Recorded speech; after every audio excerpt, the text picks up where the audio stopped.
Muy buenos días, ¿cómo están? Qué gusto saludarlos. Ya martes 18 de mayo, qué gusto saludarlos. Oigan, me hubiera gustado hacer ayer lunes 17, una transmisión en vivo para felicitar a las mujeres mexicanas con el triunfo de una mexicana más en Miss Universo.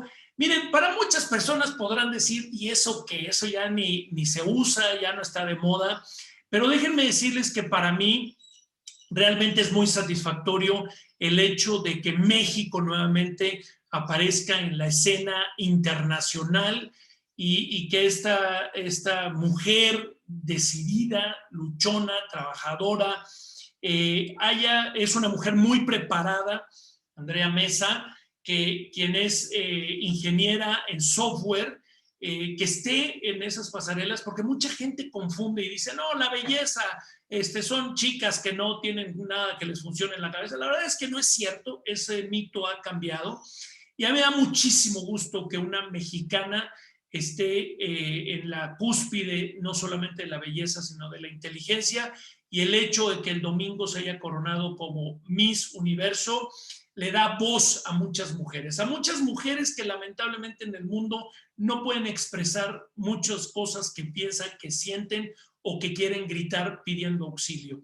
Y hoy tenemos una gran embajadora de México que sin duda hará un gran papel, y a mí me llena de orgullo saber que las mujeres en el mundo pueden lograr conseguir aquellos sueños que se proponen. Así es que felicidades a ella, felicidades a México y felicidades a todas las mujeres que salen a luchar todos los días por su familia y que luchan por sus sueños. Así es que en voz de ella, felicidades a todas. Y déjenme decirles que el día de hoy vamos a tener un invitado de honor que ya tenía yo en la lista esperando que lo pudiéramos invitar, una persona que sin duda marcó también un antes y un después en la vida pública, en la educación en México. Y el día de hoy vamos a tener al doctor Reyes Tamés Guerra, quien lo haré pasar ahora a la sala, que ya nos estaba esperando muy puntual. Doctor, qué gusto saludarte, muy buenos días. Gracias por aceptar esta invitación y que nos puedas acompañar esta mañana. Quiero saludarte, porque te agradezco mucho la invitación y saludo a todo el público que te acompaña. Muchas gracias. Muchas gracias, doctor. Y bueno, pues como hemos hecho costumbre en este programa, en donde tenemos la dicha de invitar a personalidades de la vida pública y privada, empresarios, funcionarios, exfuncionarios, artistas, pues la idea es conocer primero que nada al ser humano, a la persona que está detrás de quienes vimos en cámaras, quien vimos en pantallas, que vimos cubriendo una función pública, y lo más importante, mexicanos que han dejado huella en nuestro país, y es por eso que para mí es un gran honor tenerte por aquí, doctor. Y quisiéramos primero conocer quién está detrás del doctor Reyes Tamés Guerra, el ser humano. ¿Qué pensaba de niño? ¿Qué soñaba? Si alguna vez te imaginaste llegar a donde has llegado, o pensabas ser bombero o policía, cuéntanos un poquito de ti. Bienvenido y gracias por acompañarnos. Muchas gracias. Sí, con todo gusto.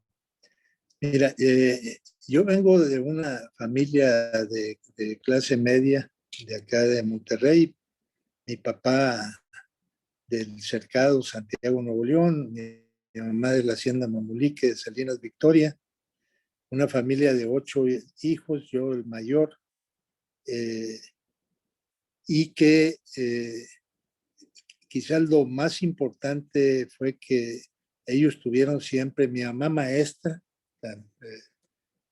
originalmente, entonces tuvieron una preocupación por la formación de todos los hijos, que pues yo me fui muy afortunado, muy bendecido con esta formación. Entonces, siendo el mayor, pues de hecho yo veía las angustias económicas a veces en la familia y recuerdo que cuando estaba en preparatoria, cuando terminé el primer año, le digo a mi papá, güey, ¿sabes qué? Déjame mejor salirme y ayudarte, irme a trabajar, ayudar económicamente, porque veo las dificultades que tenemos. y mi papá me da una lección, que dice, si quieres trabajar, entonces, a ver, el verano, vamos a ver que trabajes y luego platicamos. Y entonces, en donde trabajaba mi papá, en una de las empresas, era Industrias González, hacían camisas y pantalones, y me manda una que se llama Empacadora González, y pues ahí me dan una lección de lo que era realmente el trabajo, ¿verdad? O sea, llego y el primer día me dice, ¿y qué voy a hacer? Le digo yo ahí el responsable, dice, pues, no vas a trapear nada más. Y digo, oye, ¿qué es lo qué área voy a trapear? Dijo, no, pues todo esto, vas a tener que trapear todo. Era cuando yo decía como una hectárea, y con un trapeador de gas, y terminé con las manos ampolladas y todo, y al otro día me puso en otra área de empaque donde no podías, estabas parado las 8 horas, ¿verdad? No te podías despegar un momento, y total, pero ahí estuve los 2 meses, ¿verdad? Y ya al final me dijo mi papá, ¿ves por qué es importante estudiar? ¿Verdad? Porque si uno no estudia, es mucho más complicada la vida. Por eso, de la mejor manera como me puedes ayudar tú a mí es seguir estudiando. Y entonces ya seguí estudiando. Luego ya en la carrera pude, con apoyo de un tío, pude trabajar los fines de semana y ayudarme en la carrera, vendiendo zapatos en mercados sobre ruedas que funcionaban además sábados y domingos. Entonces el sábado en la tarde iba al mercado y el domingo me levantaba a las 4 de la mañana para estar instalado a las 6 de la mañana en un mercado que era de 6 a 12 del día, del mediodía, y pude ayudarme y ayudar un poco a la familia también. Entonces,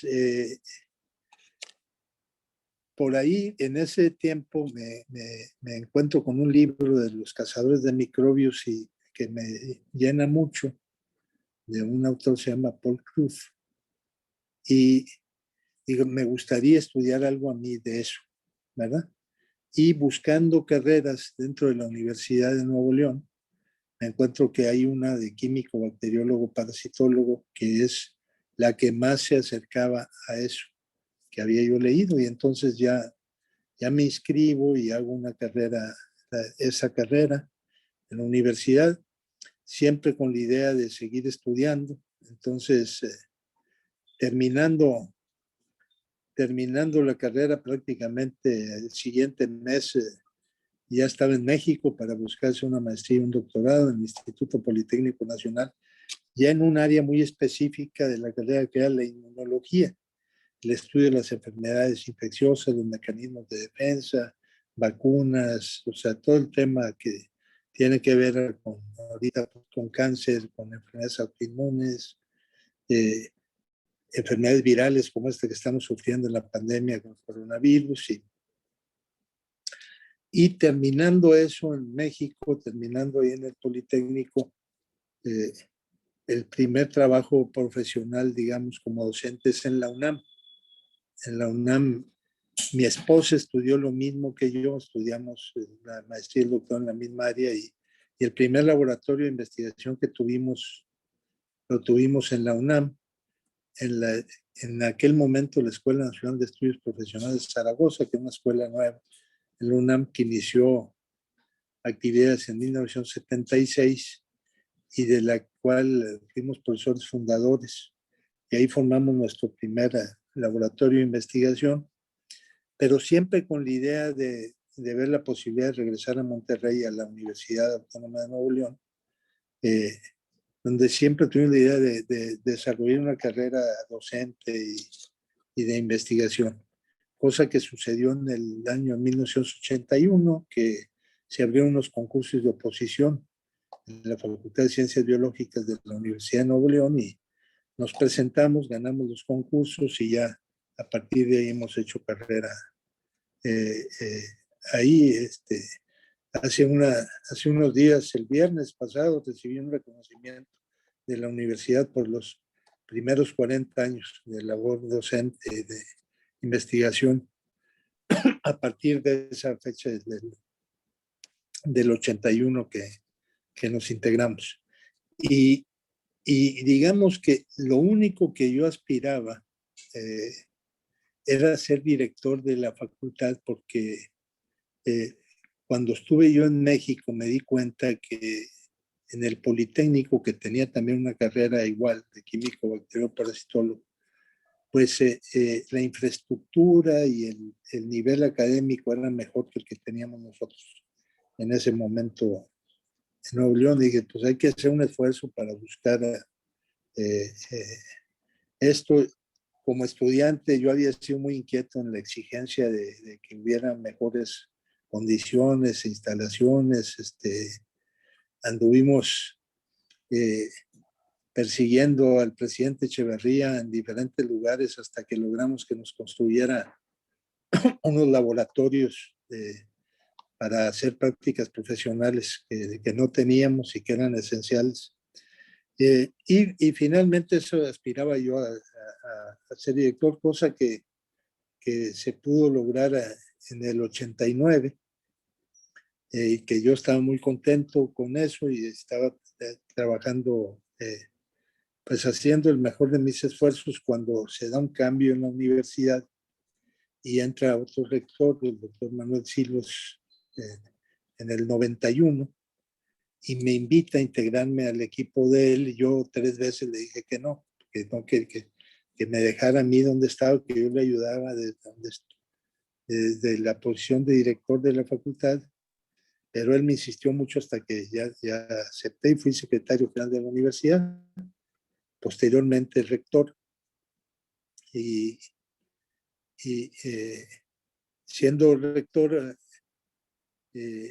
ahí me encuentro con amigos como Juan Carlos Romero Gis, que era rector de la Universidad de Guanajuato en ese tiempo también, y que hicimos un esfuerzo por buscar que la NUYES tuviera un impacto importante en la mejora de la calidad de la educación superior del país.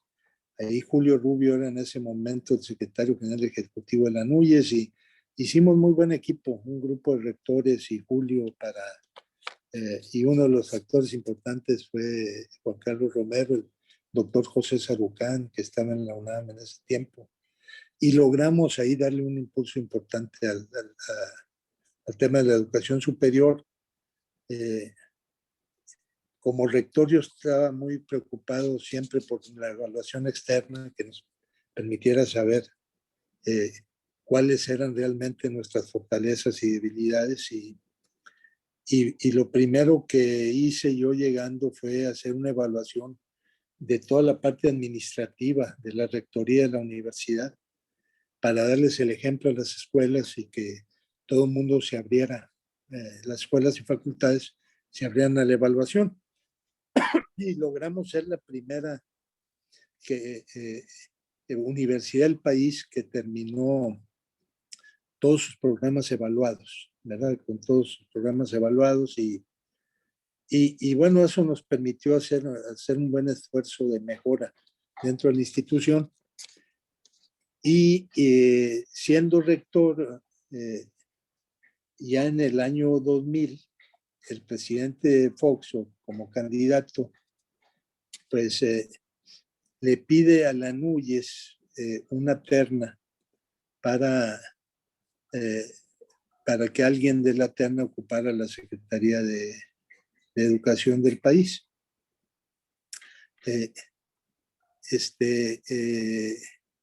Estábamos en una reunión en Sonora porque ese año, el 2000, cumplió la NUYES 50 años.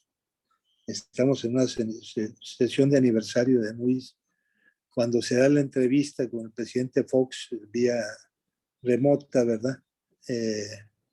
Y el rector de Puebla le pregunta que cuál sería el perfil que buscaría él en un secretario de Educación. Y el presidente le dice que dijo, pues díganme ustedes, porque ustedes están más involucrados en el tema, ¿verdad? Yo tengo alguna idea clara de qué perfil debe tener, pero ustedes... y hace el comentario, a lo mejor el próximo secretario está ahí sentado en esa reunión, ¿verdad? Después, cuando gana el presidente ya la elección, nombra a Rafael Rangel Sodman, en ese momento rector del Instituto Tecnológico de Estudios Superiores de Monterrey, como el encargado el coordinador del equipo de transición en educación, que estaba en la reunión en Sonora porque Rafael es de Sonora, ¿verdad? Y aunque no asistía de manera regular a las reuniones de Anuyes, a esa reunión sí asistió. Y entonces todos pensamos que el presidente Fox estaba pensando en Rafael Rangel para ocupar la Secretaría de Educación. Y pues, Rafael llega, hubo otra reunión de Anuyes, pues ya estamos hablando cerca en el mes de octubre, que era sede de la Universidad de Nuevo León, y llega a la reunión Rafael y le dice a Julio Rubio, el secretario ejecutivo, el presidente Fox tiene una terna de Anuyes para, como les había ofrecido, ahora si quiere que, sabe que hay esta reunión y pues quiere que la Anuyes le proponga una terna para ocupar la secretaría. Total, al día siguiente se hace una auscultación y una votación y resulta que se nombra una terna donde quedé yo incluido, el doctor Julio Rubio y otro director de la UAM que en ese momento era director del Instituto Mexicano del Petróleo, pero no queda Rafael Rangel, no queda en la terna Rafael Rangel. Entonces, ya que había pasado la votación, tomo yo la palabra. Les digo, a ver, yo creo que, primero que es una gran diferencia que el presidente tome en cuenta la Anuyes para hacer una propuesta. Segundo, yo pienso, y eso es algo personal, no tengo ningún tipo de elemento sólido, pero yo pienso que el presidente le gustaría que Rafael Rangel fuera el secretario de Educación y nosotros no lo estamos incluyendo en la terna. Entonces yo quiero proponerles que lo incluyamos en la terna. Entonces se hace otra votación y ya se incluye. Por poquitos votos, en base a mi propuesta se hace otra votación, total, ya queda Rafael dentro ya no era terna, ya era una propuesta de 4 candidatos, ¿verdad? A ocupar la secretaría. Y entonces yo no conocía al presidente Fox, nunca lo había saludado. Sabía de él por pláticas con Juan Carlos Romero, ¿verdad? Que Juan Carlos Romero sí tenía una muy buena relación con él, siendo el rector y el gobernador Fox en ese momento en Guanajuato, ¿verdad? Pero no, yo no había tenido la fortuna de conocerlo. Y finalmente se hace ese proceso donde pues el presidente Fox se encarga de una evaluación de cada uno de los candidatos para ocupar la secretaría y donde le pide a los headhunters que hagan la evaluación de cada candidato. Y recuerdo yo que una evaluación pues muy completa. Decía yo en broma, oye, te preguntan desde que estás en el vientre de tu madre, ¿verdad? ¿Qué es lo que está pasando? O sea, entonces, después de esa evaluación, lo que me dijo la persona que me hizo la entrevista fue, pues vamos a pasar un reporte y ya si le llaman, pues ya es que sigue y si no, pues muchas gracias por haber participado. Dije, ¿no? Muy bien. Entonces ya me llaman después para una entrevista con el presidente Fox, que desde la primera vez que nos reunimos, pues, y que era una persona muy en el tema de educación, que tenía mucha información sobre el tema. Fue una plática muy larga. Me habían dicho que nada más tenía media hora, ¿verdad? Dije, no, por mí el tiempo que sea, pues, y total, eso duró también como 1 hora y media la reunión. Pasaban y le pasaban tarjetas pero tuvimos una buena plática y ya después tuvimos una segunda plática y finalmente me hizo el honor de invitarme a acompañarlo en la Secretaría de Educación Pública y siempre me dio un respaldo absoluto. O sea, en situaciones muy difíciles, la Secretaría es muy compleja. La Secretaría es realmente una de las responsabilidades más complejas del gobierno federal. Creo yo que como la Secretaría de Gobernación o en la parte política, ¿verdad? Porque es además de tener una cosa académica, tiene un componente político importante de concertación, pues con gobernadores, con rectores, con sindicatos, con complejo. Y a mí yo pude lograr pues, realizar esa labor los 6 años, ¿verdad? Que tenía mucho tiempo de que ningún secretario se había mantenido 6 años ahí. Y después de que yo terminé, ha pasado lo mismo. O sea, no ha habido ningún secretario que se mantenga los 6 años en esa responsabilidad, gracias al apoyo del presidente. O sea, que siempre estuvo apoyándome y pudimos hacer un buen esfuerzo. Sí, yo me siento contento que tanto en la responsabilidad que tuve como rector, donde hicimos con apoyo de la comunidad, no solamente universitaria, sino de la comunidad en general del Estado, hicimos un proyecto de visión al año 2006, en 1995, o sea, un proyecto de visión de 10 años. Un ejercicio muy interesante que afortunadamente con mucha participación de todos los sectores, de dónde queríamos, con objetivos, metas, fechas y los cómo, no solamente los qué es, ¿verdad? Cómo íbamos a lograr cada cosa.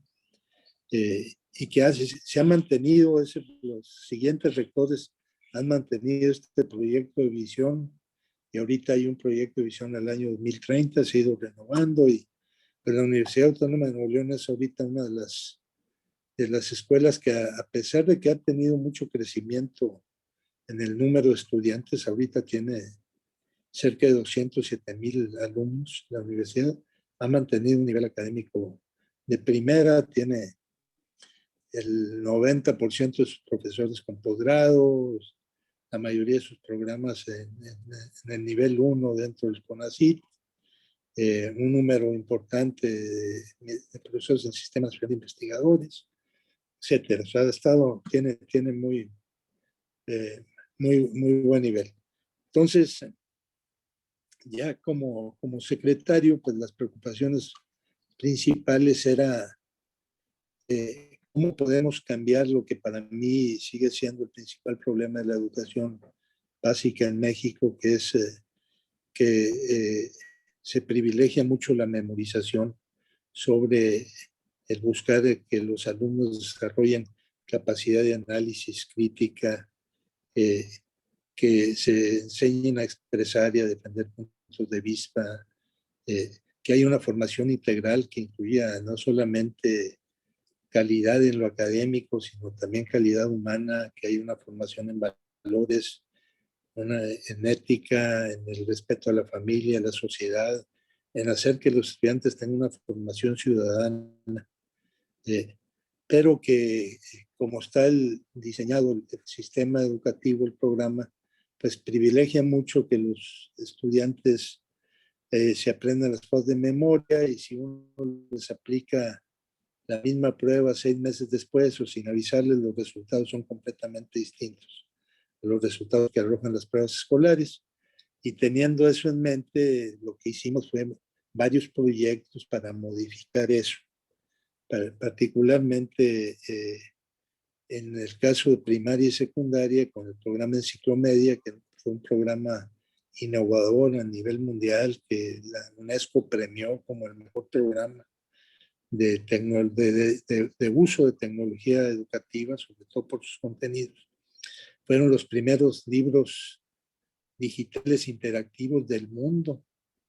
9 años después, Apple dijo que estaba sacando los primeros libros interactivos, o sea, 9 años después de que estaban aquí en México. Y la verdad para los niños fue una gran diferencia porque en lugar de estar escuchando todo el tiempo al maestro y donde había realmente muy poca participación y una dinámica que no era adecuada, pues con este sistema, los niños aprendían prácticamente jugando y les iban a mucho más profundidad en cada tema de acuerdo al interés de cada quien. Y se tocaban muchos temas que no podíamos tener la cantidad de maestros en esas especialidades suficientes en el sistema educativo. Por ejemplo, la música. Ellos aprendían las bases el entendimiento de la música, de una manera muy atractiva. Hasta podían ver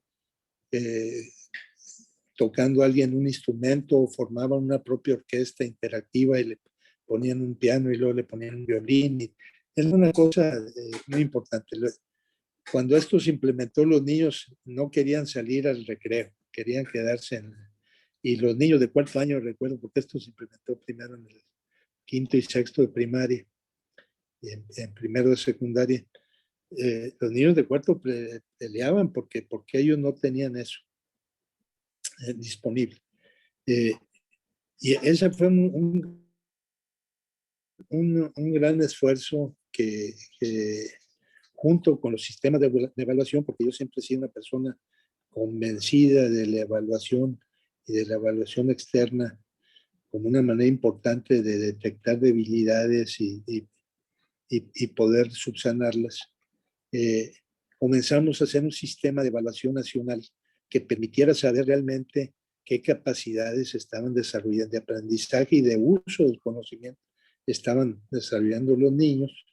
Hicimos una prueba nacional que se llamaba Enlace, es Evaluación Nacional del Logro Académico en Centros Educativos. Fuimos el único país que llegamos a aplicar a 20 millones de pruebas en una semana, ¿verdad? Evaluando a todos los niños de primaria y secundaria, y que nos permitía saber cuál era realmente la situación con respecto al aprendizaje de cada niño individual, en grupo, y que tanto los padres de familia como los maestros tuvieran información de cuál era la situación real de un niño y cómo, con recomendaciones de cómo poderle ayudar a mejorar la situación. Se le entregaba un reporte a cada padre de familia, un reporte al maestro de cada niño y del grupo. Y también a los maestros que recibían por primera vez a los niños en otro ciclo escolar, que supieran cuál es la situación del aprendizaje de cada niño. Y una prueba tipo PISA, como la que realiza la OCDE, para ver las capacidades cuando los niños terminan secundaria, a los 15 años de edad, porque la verdad, cuando llegaba la prueba de PISA, era la primera vez que los estudiantes en México tenían una experiencia de presentar una prueba de ese tipo, que no mide conocimiento, sino mide qué capacidad tiene el alumno de usar el conocimiento y con qué grado de complejidad. Todos los niños saben leer, pero lo importante es qué tanto comprenden, qué tanto identifican, saben resumir, pueden concluir, pueden relacionar lo que leyeron con otro tema que no hayan leído, pero que deben de conocer de acuerdo a su formación. Y bueno, eso permitía mucho y era una herramienta muy valiosa para las escuelas, para los maestros, para poder hacer correcciones y hacer ajustes. Entonces,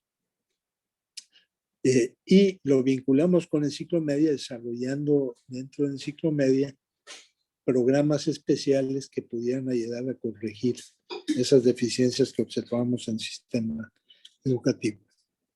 Entonces, a la par, el otro cambio muy importante que se realizó es que se logró un acuerdo con el sindicato de poder, a través de evaluación y de concursos de oposición, otorgar las plazas a los nuevos maestros y a los maestros que sustituían a los maestros que se jubilaban. ¿verdad? Entonces, 26 estados al final del sexenio usaban este sistema para otorgar las plazas y en algunos estados inclusive se usaba para asignar la escuela de acuerdo al resultado. En ceremonias públicas decía, a ver, estos fueron los primeros 10, aquí están todas las escuelas, vayan escogiendo, además de su plaza, dónde quieren dar clase, ¿verdad? Y realmente los maestros en general muy contentos porque a los maestros lo que les molestaba en su momento es que alguien que de repente no tenía, que ellos sabían que no había dado clases, que no tenía una experiencia docente, de repente llegaba como director de una escuela o como supervisor y de repente ganaba más, ¿verdad? Que otros que sí realmente sin un esfuerzo. Y pues esta prueba de enlace también nos permitía saber cuáles maestros tenían los mejores desempeños y también premiar a los que tenían mejores desempeños, medido cómo recibiste a los alumnos y cómo los entregaste un año después. Porque obviamente las desigualdades en cuanto a cómo se reciben los alumnos en una entidad que en otra es muy grande, entonces no se medía el desempeño de los alumnos, sino se medía el cambio, ¿verdad? Porque muchas veces es más valioso que alguien que toma estudiantes que han partido con mucha desigualdad social desde el inicio de la vida, logra un cambio en ellos que alguien que recibe estudiantes que no tienen esa desigualdad de inicio. Entonces, lamentablemente, como pasa en este país, muchas veces este programa desapareció cuando ya tenía el presupuesto para continuar los siguientes años, ¿verdad? Fue uno de los pocos programas que tanto el Congreso como la Secretaría de Hacienda con el presidente Fox dejó recursos para 3 años consecutivos, pero se tomó la decisión de cancelarlos de manera inexplicable y creo que fue uno de los errores más graves que se cometió en el sexenio del presidente Calderón, aunque yo estoy seguro que él creo que no estuvo de acuerdo con esa decisión, pero bueno, pasó eso y lamentablemente perdimos una oportunidad de oro. Si ese programa se hubiera mantenido, esta pandemia en la parte educativa no nos hubiera afectado en nada, absolutamente, en nada. O sea, si ese programa se hubiera generalizado. Es realmente una tristeza porque fue una oportunidad para el país completo de poder avanzar en la parte más sustantiva, que es en desarrollar en los niños estas capacidades, actitudes y valores. Pero bueno, pues muy, muy, muy, muy lamentable esto que pasó. Pero ojalá y un programa como esto se retome. Hablaba yo en su momento con la secretaria Josefina diciéndole, no vayas a cambiar esto si no tienes algo mejor. Listo, ¿verdad?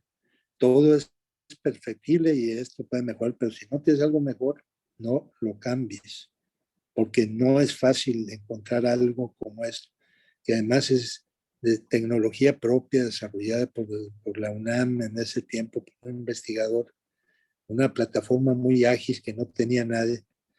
Yo recuerdo el año 2006, el último año del presidente Fox, que hubo una reunión del G8 en Moscú, donde invitaron a México, a China y a otros países que no eran miembros del G8, unos pocos países.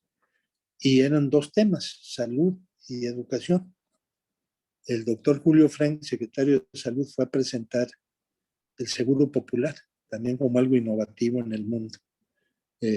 Y nosotros presentamos Enciclomedia en esta reunión de ministros. Fue el único proyecto que aplaudieron los ministros. Al terminar la presentación, se me acercó el ministro de Inglaterra y me dijo, nosotros somos los que más invertimos en tecnología educativa, pero no tenemos ningún programa académico como este para sacarle el mejor provecho a esa tecnología. No hemos encontrado cómo sacarle el mejor provecho a la tecnología. Y el ministro francés me dijo, mire, con que yo hiciera nomás esto, ¿verdad? Con eso ya, con que yo hiciera nada más esto en mi país, con eso. Y bueno, el primer sexenio, no sexenio, los primeros 4 años del, del presidente Bush, el secretario de Educación de Estados Unidos, que era un hombre de color de Houston muy interesado en el tema de educación, vino a México varias veces y vio el proyecto de Enciclomedia funcionando en las escuelas y me dijo, si por convenio me prestan, me dan acceso a la tecnología, yo equipo todas las escuelas hispanas en Estados Unidos para que esto se use allá. O no tenemos nada de esto nosotros. Y eso empezó, con él avanzamos, creo que ha sido la mejor época en el tema educativo de la relación entre México y Estados Unidos, porque también con los migrantes firmamos un acuerdo para que los niños migrantes pudieran ingresar en cualquier época escolar a una escuela en Estados Unidos. Así faltar un mes para terminar el ciclo escolar, podían ingresar. Y lo mismo al revés, pero pues la verdad es que nosotros éramos los más beneficiados con ese sistema. Lamentablemente en el segundo periodo él ya no repitió y la nueva persona ya nos interesó en el tema y ya no avanzamos. Pero en el área, por ejemplo, de educación media superior y superior se hizo un esfuerzo importante. En el área básica también reformamos preescolar, se hizo obligatorio la educación preescolar, 2 años, algo muy importante también para el país. Se reformó la educación secundaria, que es un gran problema porque se resolvió a la mitad. Lamentablemente no pudimos completar esa reforma como la habíamos planteado, porque en el cambio, cuando se descentraliza la educación, uno de los acuerdos para poder lograr eso es que se cambie el sistema en secundaria y se incluyan más maestros, se reduce el número de tiempo, el tiempo por materia, se quitan los plantas y en 8 o 9 materias se pasa a tener 12 o 13 materias en secundaria. Los maestros, para poder completar su carga educativa, tienen que atender a 400 alumnos en promedio por semana, ¿verdad? A veces si están en 2 escuelas, como sucede muchas veces, en turno matutino y vespertino, es imposible. ¿Y cuál fue el resultado? Pues que el fracaso escolar en secundaria era sumamente alto. 20 o 25% de los alumnos que entran a primero de secundaria no concluyen secundaria. Y la razón más importante, más que económico o cualquier cosa, es la reprobación. Porque este programa se hizo sobre la base, sobre la hipótesis de que los alumnos por sí solos podían integrar los conocimientos, cosa que no sucedió, además de que es en el tiempo donde los alumnos requieren más consejos, no solamente en la parte académica, sino también la parte personal y de conducta y el resultado con eso es que la cantidad de alumnos que no continúan es muy alta, que no continúan preparatoria es muy alta. Estamos hablando de que cada generación de primaria y secundaria son como 2.200.000, 2.300.000 alumnos en el país. Si no termina el 20%, pues estamos hablando de que cada 3 años hay medio millón de niños, o sea, 400.000 niños que ya no siguieron. y que son presa fácil del crimen organizado, de la violencia, de las pandillas, y que es uno de los grandes problemas que tenemos en el país. Ahí logramos reducir, pero no a las 8 materias como queríamos, sino que bajamos a 10 materias, y se ha corregido un poco ese problema, pero todavía falta hacer ese ajuste. Pero en educación superior, por ejemplo, pues dado también el apoyo de todos los rectores del país, se lograron establecer programas de mejora de la calidad muy importantes, o sea, y al mismo tiempo programas de mejora del profesorado, mejora la infraestructura de las instituciones, pero también atendimos otro problema muy serio que era el problema laboral. Había un pasivo laboral por los contratos colectivos que se tenían en el país que superaba los 500,000 millones de pesos. ¿Verdad? Es una cantidad extraordinaria, porque muchas universidades tenían esta prestación de la jubilación dinámica, entre otras cosas, pocos años de trabajo, jubilaciones tempranas, y toda esta combinación generaba un pasivo muy importante. Y entonces sacamos un programa con los rectores, los sindicatos, para decirles, a ver, lo importante es garantizar una jubilación digna, pero mantener algo ilusorio que no se va a dar y que va a generar una crisis y que va a afectar a los jubilados y a sus familias, pues vamos a meter orden y vamos a hacer un esfuerzo entre todos. Y sacamos una bolsa para poder que aquellas universidades que cambiaran sus contratos colectivos en este sentido, que estamos platicando, que fueran contratos colectivos que garantizaran una buena jubilación, pero que no fueran cosas que eran imposibles de cumplir, y desde el punto de vista económico se premiaran a las instituciones que lograran eso. Y logramos con 6,000 millones de pesos, le bajamos 350,000 millones al pasivo laboral de las universidades, con 6,000 millones. Pero no hicimos nunca nada de esto público, porque había otra reforma en curso, que era la reforma del ISSSTE, y el secretario Francisco Gil fue una vez con el presidente y le dijo que pues yo al estar haciendo eso, estar buscando eso, que le iba a afectar la otra reforma. Me cita el presidente a una reunión con los tres y me dice, oye, es que mire, presidente, vamos a hacer un trato. Si el primer problema público que haya con esto que estamos haciendo, yo lo detengo y ya que siga Paco nada más.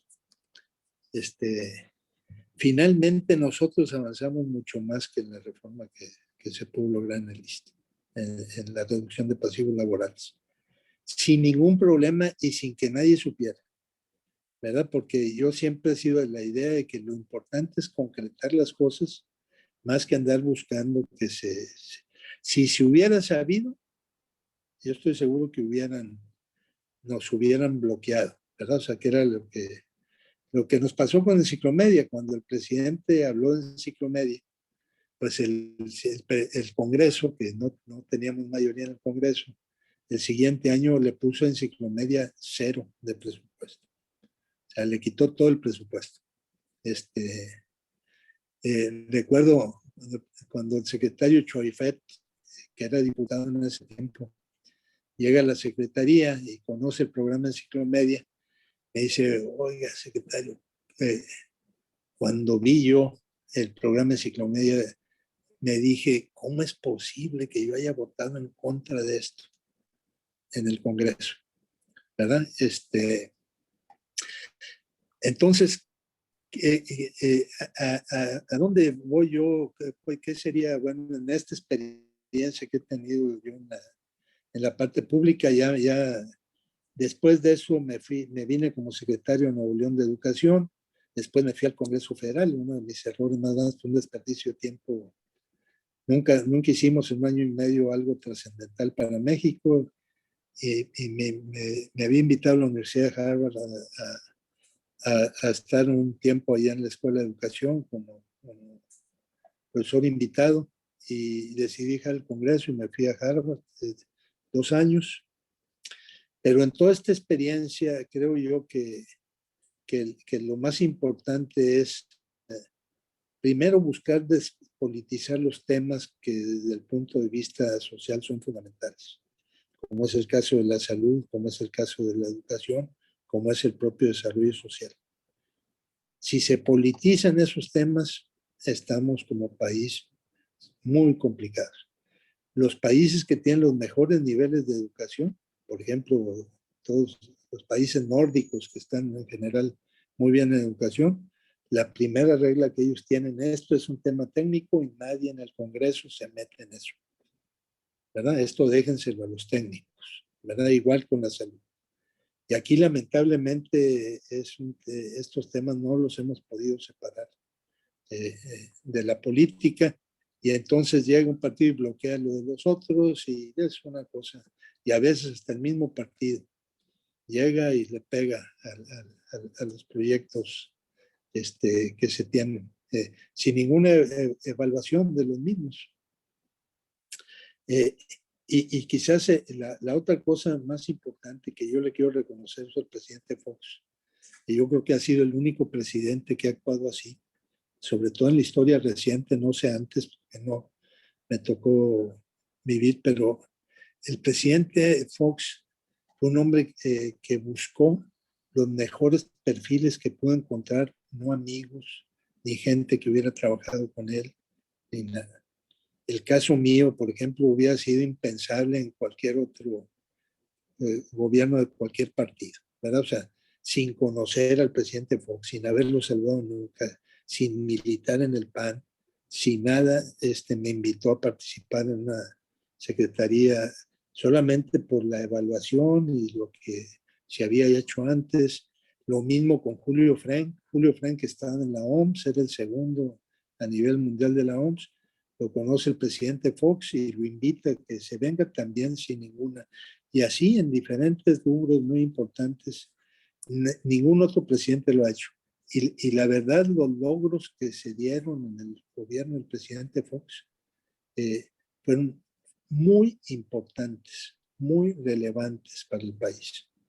Cambios, algunos de fondo también, que lamentablemente se cambiaron en el siguiente sexenio. Por ejemplo, en el caso del desarrollo social, nosotros llegamos a la conclusión de que si no había corresponsabilidad de las familias beneficiadas con apoyos económicos, nunca las íbamos a lograr que salieran de la situación de pobreza en la que vivían, si solamente les entregábamos dinero. En cambio, si a cambio de entregar dinero, usted tiene que enseñar, no le damos, usted tiene que terminar secundaria, usted tiene que llevar a sus hijos a la primaria, en el momento que los deje llevar, le vamos a quitar el apoyo. A los estudiantes, por ejemplo, de secundaria o de prepa que recibían becas o de educación superior, pues tú tienes que ser un tutor de 5 niños de primaria o de secundaria, ¿verdad? O sea, estás recibiendo un apoyo, pero tienes que hacer algo, ¿verdad? O sea, por ese apoyo que estás recibiendo. Tienes que sacar, por ejemplo, estudiantes de prepa y de carrera, 8 de promedio. Como si no, te vamos a quitar el apoyo. Porque es la única manera. De hecho, por familia se sacó en aquel momento un premio, digamos, de que aquellas familias que en su conjunto hicieran un esfuerzo significativo, se les entregaba un pie de casa como premio a ese esfuerzo. Pero si a esa gente no la formamos, no le damos más herramientas, nada más se le entrega dinero, como lamentablemente pasa ahorita. Si se le sigue dando dinero acá, nunca vamos a solucionar el problema de pobreza. Nosotros encontramos familias que de repente, gente que se quejaba a la esposa, no, pues es que aquí mi señor antes trabajaba, pero ahora como nos dieron un apoyo más, ya dejó de trabajar. Ahora ni si, porque ya tenemos más apoyo, entonces ya dejó de trabajar. O sea, estímulos perversos, ¿verdad? O sea, regresivos en ese sentido. porque al final no mejoran a la persona, que es lo que supuestamente es lo que se quiere lograr. Y yo estoy convencido que, por ejemplo, en estos programas sociales, mientras no haya corresponsabilidad, que ha pasado en estos 2 años y medio de gobierno, donde tenemos 12 millones más de pobres, ¿verdad? Y es el año pasado se regalaron 145 mil millones de pesos. No sale la gente de la pobreza. Y pueden dar la cantidad de dinero que sea, ¿verdad? O sea, no se trata de una cantidad de dinero. O sea, es algo que... Y el otro tema muy importante con el presidente Fox, que siento que ahorita, sobre todo en este gobierno, no se está haciendo. Para que tenga éxito alguien en una responsabilidad de gobierno, hay muchas cosas que tiene que hacer, pero hay dos que son básicas. La primera, lo que ya decíamos, tener el mejor equipo de trabajo. Yo recuerdo cuando hablé con el presidente Fox, le dije, déjenme proponerle el equipo de trabajo. Le dije, no voy a invitar a nadie que haya trabajado conmigo. Voy a invitar a personas que considero que son mejores que yo en cada una de estas áreas, de las que voy a invitar, ¿verdad? Porque esta es una responsabilidad muy fuerte y tenemos que tener un equipo de trabajo muy sólido. Segundo tema fundamental, antes de hacer cualquier cosa, hay que hacer un diagnóstico y una evaluación precisa del problema que se quiere resolver. Aún así, a veces se equivoca uno en los cómo resolver el problema. Pero sin eso, prácticamente es una garantía de fracaso. Por ejemplo, en este gobierno estamos viendo, no hay evaluación. O sea, no hay evaluación, no hay diagnóstico. Otro esfuerzo importante que habíamos hecho fue crear el Instituto Nacional de Evaluación Educativa, ¿verdad? Con una componente más ciudadano que de gobierno. Fue lo primero que hizo este gobierno, desaparecer eso, desaparecer el Instituto de Evaluación Educativa. Todos estos organismos autónomos, nada de diagnóstico, y hace solamente por percepción. Entonces, uno quisiera siempre, y es que a México le fuera de la mejor forma posible, ¿verdad? Es el país que amamos, que queremos. Pero sí, en política pública es muy importante hacer por lo menos estas dos cosas, si no, las posibilidades de éxito son mínimas y casi siempre son una garantía de fracaso si no se hace.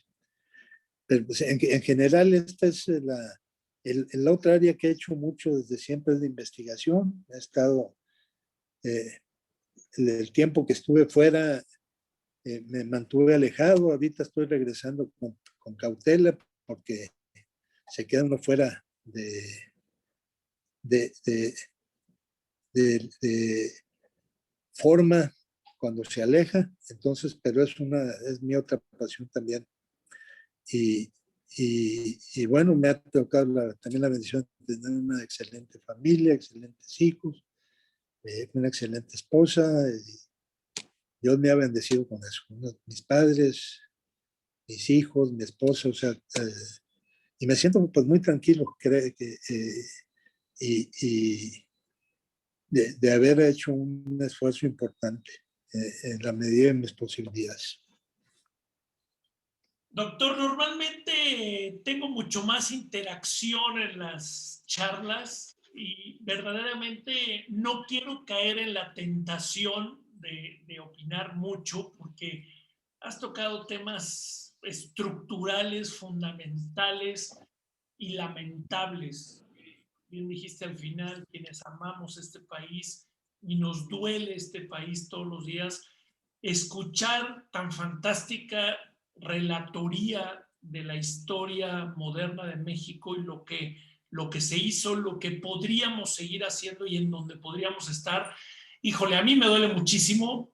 Tomé tantas notas que podríamos tener, yo creo que unas 3 o 4 charlas más. Quienes fueron culpables de que pudiéramos tener esta charla no se equivocaron, de saber que iba a ser una charla fantástica. Y me surgen algunas preguntas tratando de aprovechar los últimos minutos que nos quedan de la charla. Y yo diría, ¿dónde está el doctor Reyes Tamés ahorita, no lo toman en cuenta, no lo han tomado en cuenta después del periodo de esos 6 años de la administración Fox, en la administración Calderón, en la administración Peña y hoy en la administración de Andrés Manuel López Obrador? ¿No le han hablado al doctor Reyes Tamés como para decirle, oye, doctor, igual y algo de lo que hiciste estaba bien hecho, ¿no? Échanos la mano, o ¿por qué hiciste esto? ¿Por qué no? ¿Ha sido tomado en cuenta en algún momento en estos años posteriores? Bueno, te conecto una anécdota interesante también ahorita porque es esta pregunta. Eh, cuando gana el presidente Calderón y nombra a Josefina, que va a ser la encargada de la Secretaría de Educación, pues yo tenía una muy buena relación con Josefina, porque estábamos en el gabinete social, Julio Frenk, ella y yo, y en las reuniones que tuvimos de entrega-recepción y de que conociera los detalles de la Secretaría, eh, eh, al, alguna vez, porque el presidente Calderón, siendo presidente electo sin tomar posición, en alguna reunión que hubo en Puerto Vallarta, me dijo, oye, a mí me gustaría que te integraras, que me ayudaras en algo, ahora que voy a tomar esta responsabilidad. La verdad me sorprendió a mí la pregunta y le dije, pues déjame pensar. Entonces yo a Josefina en alguna ocasión le dije, oye, el presidente Calderón me hizo este comentario. Le dije, a mí me interesaría ser director del Consejo Nacional de Ciencia y Tecnología. Soy científico, lo entiendo, tengo una buena relación con los empresarios, con los rectores, con las instituciones de investigación. Y me dijo, sí, pues déjame, yo se lo comento, yo le digo, etcétera.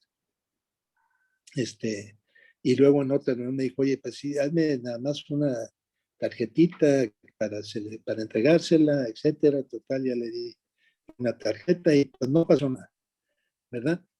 Toma posesión el presidente Calderón y antes de Navidad, eh, el viernes previo a la Navidad, eh, me hablan para una cita con el presidente Calderón. Y entonces pues ya voy a la cita y me dice, ¿cómo estás? Qué gusto saludarte, qué bueno que... Oye, pues yo quería, te mandé a llamar porque yo quería reiterarte esa invitación que te había hecho para que te integres a, a mi equipo de trabajo, ¿verdad? Y entonces a mí me tomó así como por sorpresa eso de nuevo, porque le dije, bueno, yo te mandé decir en su momento con Josefina, pues que yo tenía interés en el CONACYT, pero tú ya nombraste a Juan Carlos Romero Hicks y es excelente, es el mejor. Me dio mucho gusto que hicieras esa designación. Y me dijo, oye, Josefina nunca me dijo. O sea, Josefina nunca me dijo que a ti te interesaba el CONACYT. O sea, nunca me dijo. Por eso yo hasta como nunca recibí de parte tuya nada, pues ahora te busqué para decirte. Y, y, y, y le dije, bueno, pero tú en qué, como qué estás pensando, dijo, no, pues mira, tú ya sabes que he nombrado, ve algo que te interese, que dime las cosas que no haya nombrado, dime y yo te nombro. Ahí, y recuerdo que le dije, fíjate que cómo es la vida. Hace 3 o 4 días, el gobernador de Nuevo León me invitó a la Secretaría de Educación del Estado. Le dije que no, que me esperara, que lo iba a pensar, ¿verdad? Pero que en principio no eh, eh, y ahora pasa esto. Digo, no, pues donde tú quieras y si hay alguna cosa. La verdad, a mí no me interesa tener puestos por tener un puesto, sino realmente solo donde yo sienta que realmente puedo aportar algo, ¿verdad?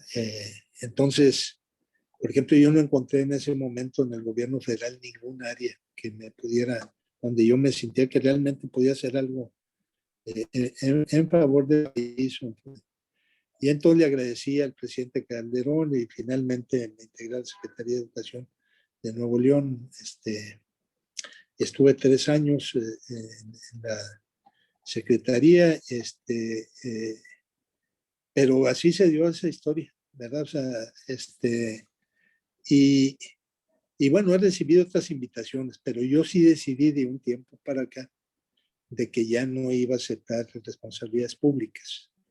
Ya quiero, pues,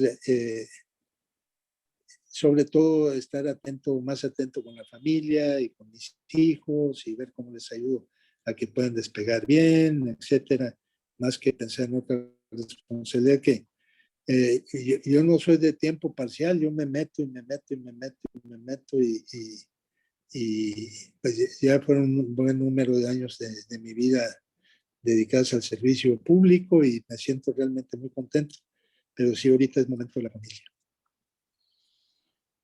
¿Cuántos sentimientos encontrados has generado, doctor? Y yo creo que muchas de las personas que van a estar viendo este video, que lo están viendo, que lo van a compartir, que lo van a discutir, híjole, creo que necesitaríamos escuchar a más funcionarios públicos, a más servidores públicos, con esa convicción y esa pasión de querer dejar un granito de arena y no quererse perpetuar en un cargo o tener el poder de un cargo, sino buscar. Oigo cómo con sentimiento dicen, lamentablemente no nos alcanzó el tiempo, lamentablemente no se continuó. Y yo digo que lamentablemente este país se sigue reinventando cada 6 años con ocurrencias, con personas Es una pena. que creen hacer o decir, pero en función a una idea y no a un análisis, a un estudio profundo. ¿Qué nos va a pasar, doctor? ¿Vamos a seguir así por siempre los mexicanos? ¿Qué tiene que sucedernos? ¿Tiene que venir una desgracia mayor para entender que este país lo debemos de construir todos y sin politiquerías? ¿O qué debería de pasarnos para que esto ya de una buena vez por todas entendamos que no es así? Sí, yo espero que todo esto que ha pasado en este tiempo, particularmente la crisis que estamos viviendo, que sinceramente yo no visualizaba una crisis tan profunda, sobre todo porque se ha perdido mucho la esperanza también en la gente de que las cosas pueden cambiar para bien. Yo espero que haga reflexionar a los partidos políticos y a los integrantes para buscar separar lo importante del país de la parte política y trabajar todos juntos en bien del país. Porque pues es increíble, ¿verdad? O sea, que en temas tan delicados como es la educación, que es un tema toral, que es el futuro del país, estemos cambiando las cosas, ¿verdad? Ahora va a haber otros libros de texto ideologizados, ojalá y no sea así. O sea, ¿cómo es posible? O sea, eh, eh, se eliminaron los exámenes de evaluación de los docentes para ingreso a las plazas, cuando es la parte más justa. No hay exámenes perfectos, pero un maestro lo más justo es que pueda él con su esfuerzo lograr eh, eh, eh, el poder superarse, el poder acceder a otros puestos y que no sea eh, eh, en base a decisiones personales que no están fundamentadas en la justicia. Y en salud, pues, ¿qué te puedo decir? O sea, este proyecto del Seguro Popular fue otro proyecto premiado mundialmente, reconocido por la OMS como un proyecto pionero que dio cobertura a 53 millones de personas en pobreza, donde pagando máximo 800 pesos al año tenía una cobertura de salud. Se hizo la misma cosa, se quita sin tener nada, ningún proyecto desarrollado. Se crea este INSABI que todavía no arranca, ¿verdad?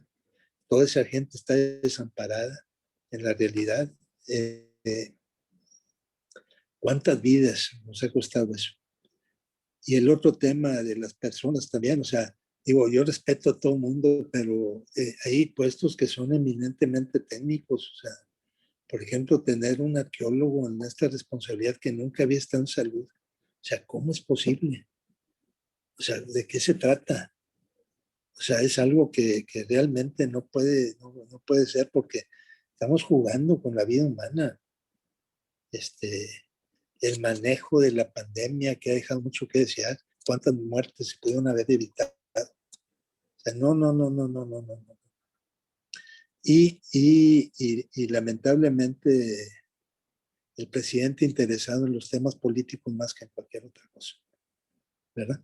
O sea, es algo realmente, en lugar de preocuparse por el país, pues finalmente es presidente de todos los mexicanos, no es el presidente de su partido, ni, esa, es increíble lo que estamos viviendo. Yo espero que esto que nos ha tocado vivir en pleno siglo XXI, ¿verdad? Que es una regresión absoluta en todos sentidos. Si nos sirva de experiencia para pues, que juntos defendamos este país, porque finalmente es el futuro para nuestros hijos, nuestros nietos, y que tengamos un mejor país. Es algo muy lamentable, ojalá y se corrija, ¿verdad? Ojalá y se corrija. Eh, yo, yo soy un poco escéptico con lo que me ha tocado ver, cosas que nunca pensé ver. Pero sí tenemos que hacer un esfuerzo entre todos para buscar un mejor país. Y definitivamente despolitizarlo en estas áreas tan importantes, ¿verdad? O sea, eh, lo, los titulares, ¿verdad? O sea, por ejemplo, en el caso de educación también. Yo respeto mucho a la maestra Delfina, que ha estado alejada de la educación muchos años. O sea, en esa responsabilidad de haber gente que se dedique a eso, no de manera coyuntural, sino por muchos años, que haya hecho cosas que demuestran que tiene capacidad probada para tener éxito, una responsabilidad tan importante como es. Y el país los tiene. O sea, pero hay que despolitizar. Yo recuerdo cuando, en este mismo sentido del que estoy hablando, eh, la Secretaría tenía delegaciones en todo el país. Le dije, no vamos a nombrar a nadie de ningún partido político, a ninguna delegación. Y tuve muchas presiones, particularmente del PAN, ¿verdad? Para nombrar delegados. Y les decía yo a las personas, ayúdenme a despolitizar eso. ¿Dónde han visto un político que esté como delegado? Hemos nombrado pura gente que está desligada de la política porque es la mejor forma de poder lograr esto. Igualmente, aunque, y con esto espero no extenderme mucho, pero tuvimos mucho éxito en que realmente los programas educativos, todo el país los tomara, porque yo les hice una oferta a los secretarios de educación, creamos el Consejo Nacional de Autoridades Educativas con todos los secretarios de educación del país, y les dije, yo les ofrezco que no vamos a poner en marcha ningún programa que no hayamos discutido y aprobado aquí. O sea, ningún programa que no hayamos discutido entre todos. Y vamos a crear este consejo, pero con una modalidad. No hay representantes. Asiste el secretario y asisten todos los secretarios. No hay suplentes. El secretario que no pueda venir a una reunión, pues lo siento mucho, pero no hay nadie que lo pueda suplir en esa reunión, porque venimos a tomar decisiones, ¿verdad? Y en todas las reuniones del Consejo Nacional de Autoridades Educativas, yo estuve desde principio a fin. Nunca me retiré de una reunión.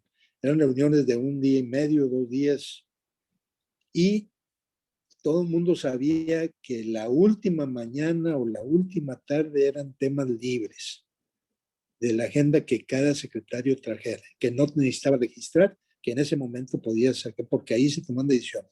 Al principio hubo mucho escepticismo, pero luego se dieron cuenta que en realidad así funcionó.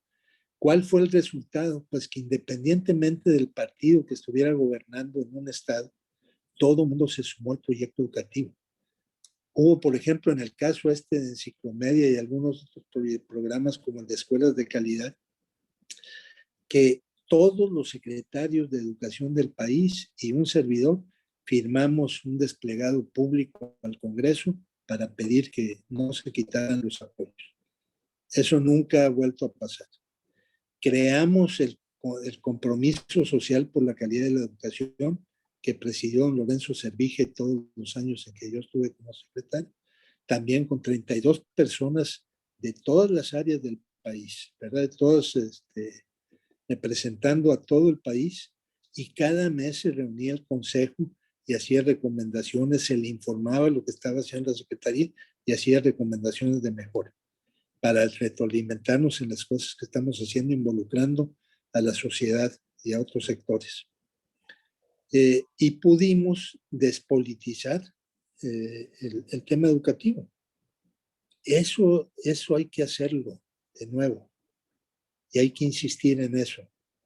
Hay que despolitizar, no importa, siempre, qué bueno que hay pluralidad política y que hay puntos de vista distintos, todo enriquece, pero en estos temas tenemos que ponernos de acuerdo todos y hacer lo mejor para el país, no pensando en cosas políticas y que si gano o pierdo políticamente, porque era muy lamentable lo que nos pasó con el presidente. No tuvimos el Congreso y pues, todas las reformas las bloquearon, etcétera, ¿verdad? O sea, eso trae. Y luego pasó al revés y así está, o sea, no puede ser, o sea, se requiere despolitizar las cosas, y otra cosa muy importante es los cómo resolver las cosas. Si no hay diagnóstico, si no hay planeación, si no hay evaluación de la solución que se está tomando, es imposible casi tener éxito en políticas públicas. Entonces se requiere, y también ahí pues hay una pobreza cada vez peor. Eso, ahorita prácticamente no existe esa forma de trabajar. Entonces es casi una garantía de fracaso. Si uno no tiene ni gente adecuada, ni tampoco hace diagnóstico, ni planeación, ni evaluación de las cosas, pues ¿qué va a salir de eso? Pueden ser las mejores intenciones, pero si no se trabaja así, es casi una garantía de fracaso.